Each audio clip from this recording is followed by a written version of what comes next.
Salut à tous, on se retrouve aujourd'hui pour parler du FC Barcelone en ce dimanche 14 mai et on commence bien sûr avec le match du jour. Ce soir, déplacement du côté de l'Espagnol et peut-être jour de titre enfin. Parce que ce soir, s'il y a victoire, c'est sûr les gars, ça sera le titre de la Liga qui sera acquis. Et s'il y a titre ce soir, donc si le Barça obtient la Liga contre l'Espagnol ce soir, il y aura une parade de bus conjointe lundi entre l'équipe masculine et le Barça féminin qui a également remporté le championnat récemment. On sait qu'elles sont déjà championnes, l'équipe féminine et le Barça masculin, donc les hommes. Ce soir, ça peut être le cas aussi. Donc demain, ça se peut qu'il y ait une parade du côté des rues de Barcelone avec les filles et les garçons pour fêter tout simplement ces deux titres de champion. Donc on a hâte bien sûr d'être demain bien sûr c'est la victoire ce soir, ce qu'on espère.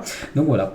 Regardez à quoi devrait ressembler le maillot de gardien de but du Barça pour la saison prochaine. Donc ça sera normalement un maillot de couleur vert, le maillot de Ter Stegen saison prochaine. Cette fois-ci le maillot extérieur de la saison prochaine n'a pas encore été officiellement dévoilé, mais voilà, il a déjà fuité, devrait ressembler à ça. Donc un maillot de couleur blanc et regardez le sponsor les gars, enfin pas le sponsor plutôt, désolé, l'écusson, l'écusson un peu vintage. C'est vrai que c'est pas le même écusson, regardez pas cet écusson là, on peut voir qu'il a un petit peu changé. Voilà, il sera un petit peu modifié, on va dire, seulement sur le maillot extérieur, le maillot domicile, ça sera vraiment l'écusson, on va dire, original. Et voilà, concernant ce maillot extérieur, les gars, donc complet, donc je vous ai montré le haut, voilà, le short sera de couleur bleue et les chaussettes de couleur bleue et rouge. Voilà, normalement, à quoi doit ressembler la tenue, on va dire, extérieure pour la saison prochaine pour le FC Barcelone. Donc ça va ressembler beaucoup à ça. Donc c'était lors de la saison 77-78 pendant l'ère Cruyff, en gros. Voilà, c'est pour ça qu'ils vont s'inspirer le Barça de cette collection de maillots de l'année 77. Et le Barça est certain que le maillot blanc de la saison prochaine sera l'un des maillots les plus vendus de l'histoire du club, parce que voilà, le blanc, le Barça, c'est vrai qu'il ne joue pas souvent en blanc.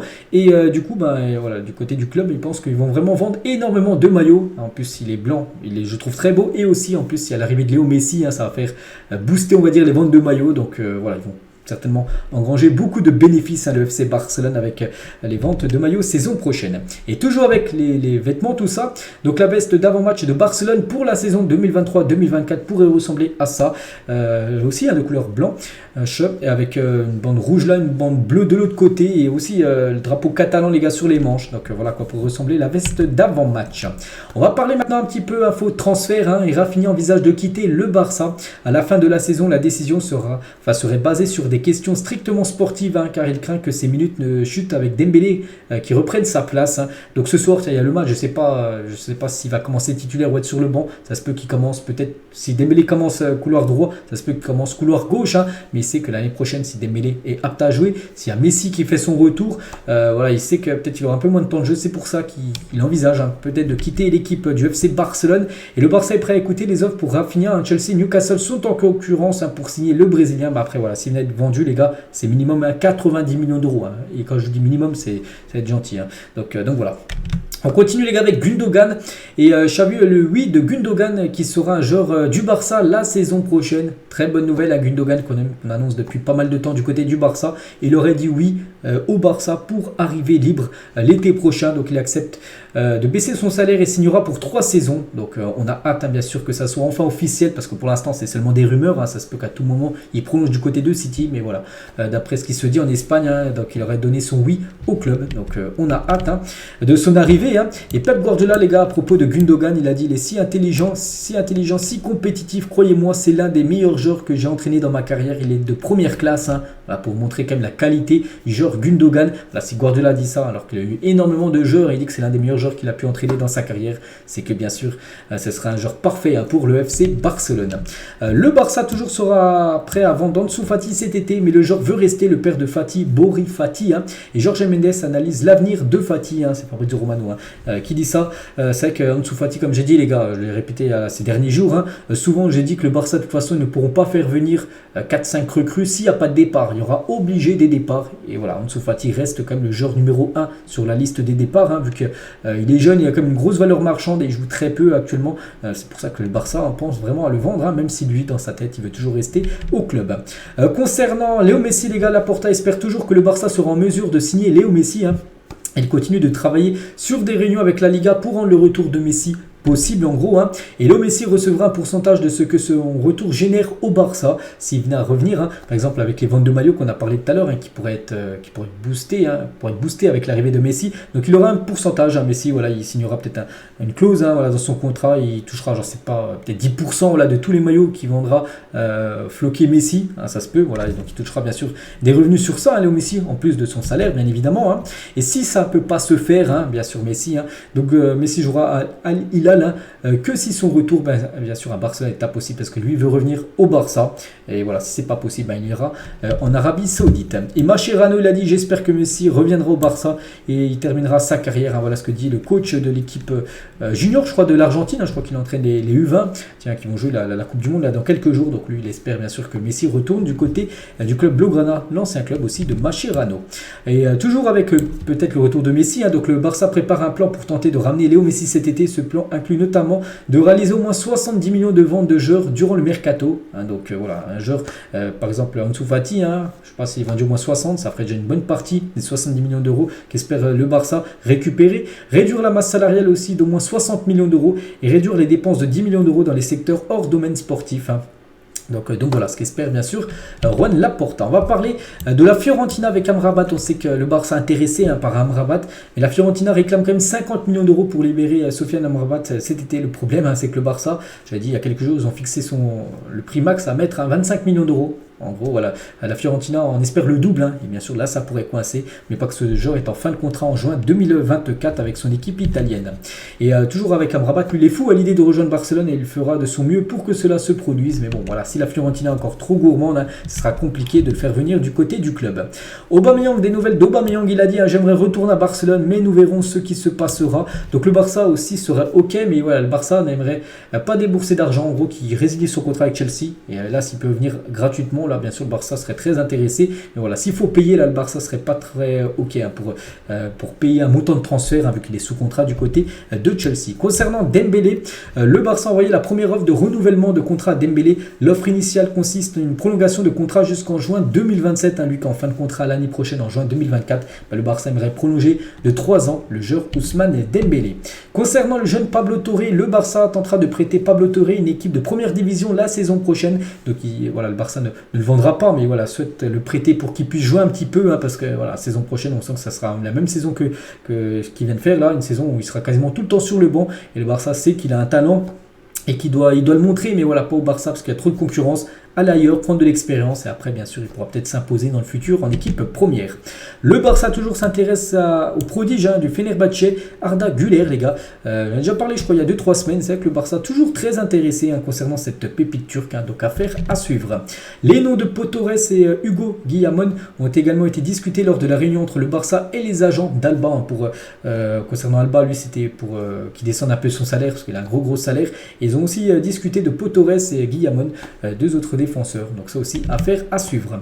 Brozovic pourrait être une option pour le Barça pour remplacer Busquets, hein, c'est qu'il y a pas mal de noms qui ont été dits. Il y a Zubimendi, là qu'on va parler dans quelques instants. Il y a Brozovic aussi qui peut être une option. Après l'Inter Milan est prêt à écouter des offres d'environ 40 millions d'euros. Et là, bien sûr, ça peut coincer, hein, pour le Barça. Hein, c'est quand même une grosse somme d'argent, 40 millions d'euros. Et concernant Zubimendi, un journaliste qui lui a dit qui est votre idole, hein. Zubimendi, un cible du Barça. Bien sûr, on sait que le Barça est intéressé par le joueur. Il a dit Busquets, hein, voilà. Donc voilà.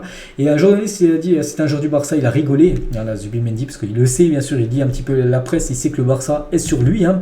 Et toujours une question à un joueur avec qui j'aimerais jouer, et il dit Léo Messi. Bah, voilà, s'il veut jouer avec Léo Messi, qu'il revienne au Barça, enfin qu'il vienne au Barça, parce que Messi devrait peut-être revenir au club. Jules Koundé séjourna à l'hôtel Sofia près du Spotify Camp Nou quand Memphis Depay a quitté le club, hein, c'était l'hiver dernier, et a offert sa maison à Koundé et maintenant le français Ivy. Donc voilà, en gros, Koundé qui était en appartement, même à l'hôtel on va dire, lors de son arrivée. Du coup, depuis que Memphis Depay a quitté le Barça pour aller à Madrid, hein, maintenant il joue à l'Atlético, voilà, Koundé a récupéré la maison de Memphis Depay. Javier Bosch, donc c'est un journaliste, hein, espagnol, il a dit avec l'Inter Milan très proche d'atteindre la finale de la Ligue des Champions, n'oubliez pas qu'ils ont gagné 2-0 à leur demi-finale contre l'AC Milan, vous ne pouvez pas vous empêcher de vous demander ce qui se serait passé si l'arbitre avait appelé le handball, c'est-à-dire avait sifflé le penalty, hein, voilà, sur la main de Dumfries contre le Barça. Souvenez-vous les gars, hein, cette faute de main où il y avait pénalty où Ansu Fati allait prendre le ballon de la tête et Dumfries touche le ballon de la main, l'arbitre n'avait rien dit. Imaginez les gars, le Barça aurait terminé deuxième de la Ligue des Champions, donc l'Inter déjà n'aurait pas été en finale. Le Bayern, ils ont terminé premier, le Barça, on va dire, ils auraient été deuxième. Et voilà, le Barça, peut-être là, il sera en finale, hein, en demi-finale contre l'AC Milan. On ne sait pas ce qui serait passé, mais bon, l'arbitre n'a pas été bon lors de ce match. Hein, et du coup, regardez, on peut voir que le Barça l'a éliminé de toute compétition, alors que l'Inter va certainement aller en finale de Champions League. Xavi, les gars, a donné à Barcelone une liste de 7 joueurs absolument intouchables. Hein, et ne peuvent pas être vendus à n'importe quel prix. Vraiment, voilà, il faut vraiment que les prix soient énormes. Hein, donc Ter Stegen, Christensen, Araujo, De Jong, Pedri, Dembélé, Lewandowski. Voilà, c'est les 7 joueurs intouchables, hein, du côté du Barça. Après, bien sûr, n'importe quel joueur peut être vendu, mais il faudrait vraiment une offre que le Barça ne pourrait pas refuser. Deco pourrait attendre la fin du mercato pour rejoindre Barcelone. Il doit régler entre autres l'avenir de Rafinha avant de rejoindre le club. Voilà, Deco, hein, parce qu'on l'annonce peut-être prendre la place d'Alemany, hein, qui va quitter le club au 30 juin prochain. Mais déjà, il veut tout simplement attendre la fin du mercato, voilà, déjà pour gérer pas mal de dossiers, puis après peut-être il prendra ce poste de directeur sportif du club. Edouard Romeu, donc c'est le vice-président économique de Barcelone. Hein. Si nous exécutons le plan de viabilité, cela nous permettra de signer des joueurs. Hein. L'objectif est d'augmenter les revenus et de réduire les dépenses. Si nous voulons signer des joueurs, nous devons d'abord vendre des joueurs. Hein, il le dit, voilà, les joueurs doivent être vendus. Il y a des joueurs qui doivent être vendus, ça c'est sûr et certain. Toujours avec lui, hein. Il parle aussi du Barça TV, vous savez cette chaîne. Le Barça TV que j'avais dit il y a quelques jours là que ça va être fini au 30 juin. Hein. Barça TV, c'était 14 millions d'euros de dépenses pour 2 millions d'euros de revenus. Il fallait trouver une solution. Hein, voilà, c'était un déficit de 12 millions d'euros par an. Hein, en gros, le Barça perdait de l'argent avec cette chaîne. Hein, c'est pour ça que la solution a été prise, hein, d'arrêter cette chaîne Barça TV. Hein. Toujours avec Romeu. Hein. Donc Messi n'est pas valorisé dans le plan. Il faut être conservateur. Une personne comme Messi s'additionne toujours et la Liga s'en sortirait bien si le Barça était en position de force. Hein. Et toujours avec lui, on a budgété du montant de joueurs à vendre. On avait une différence de 200 millions d'euros, mais on l'a diminué grandement. Hein. Il a également parlé du contrat de Lewandowski croissant. Hein. C'est très minime. Hein. Ce n'est pas comme sous l'ancienne direction, parce que Lewandowski qui touche déjà un beau salaire, et en gros quand il a signé, il avait un contrat croissant, c'est-à-dire là la saison prochaine il touchera plus en salaire, et après la saison d'après encore plus qu'il touche. Les deux années là, donc voilà. Mais après il dit que voilà, les montants ne sont pas ouf, hein. Donc bien sûr le Barça, il n'y a pas de souci sur ça. On prévoit 400 millions de masse salariale, donc salaire amortissement pour la saison prochaine, hein. Et il dit également, nous sommes à un stade avancé. Dans ces 200 millions, nous parlons d'une diminution des dépenses. Hein. Mais il faut tenir compte de l'augmentation des revenus. Nous sommes en très bonne position. Nous devons continuer à le faire. Donc, on l'a dit, celui qui gère le plan économique, hein, du club, que pour l'instant, ça se passe bien. Mais bon, une obligation, hein, sera bien sûr de vendre des joueurs. Hein. Il ne reste plus qu'un seul joueur du Barça de Pep Guardiola, Sergi Roberto. C'est avec le départ, les gars, de Busquets. Mais il ne reste plus que Sergi Roberto quand Guardiola était le coach de cette équipe. Le Barça recevra 3 millions d'euros pour son match amical face à Vissel Kobe le mois prochain, j'ai dit le 6 juin, là on est le 14. Donc il y aura un match amical contre le Vissel Kobe. Le Barça récupérera 3 millions d'euros, bien sûr, hein, une somme très bienvenue dans les caisses du club. Et on finit, les gars, avec le légendaire, tiens, Andrés Iniesta, que le Barça va affronter, hein, lors de ce match contre Vissel Kobe, seul joueur de l'histoire à avoir délivré une passe D en 3 finales de Ligue des Champions. Bah, c'est Iniesta, lors de la finale à Rome en 2009, à Wembley, et aussi à Berlin en 2015, c'était contre la Juventus. Voilà, à chaque fois il a délivré au moins une passe D, c'est le seul joueur à réaliser cet exploit là. Donc voilà les gars, ce qu'il y a à dire aujourd'hui, j'espère que ça vous a plu. Donc je vous souhaite un bon match ce soir, on espère bien sûr le titre, et on se retrouve demain les gars pour parler, on espère, de la victoire et du titre, hein, de la Liga obtenue ce soir. Allez, moi je vous laisse, bon dimanche à vous et à demain.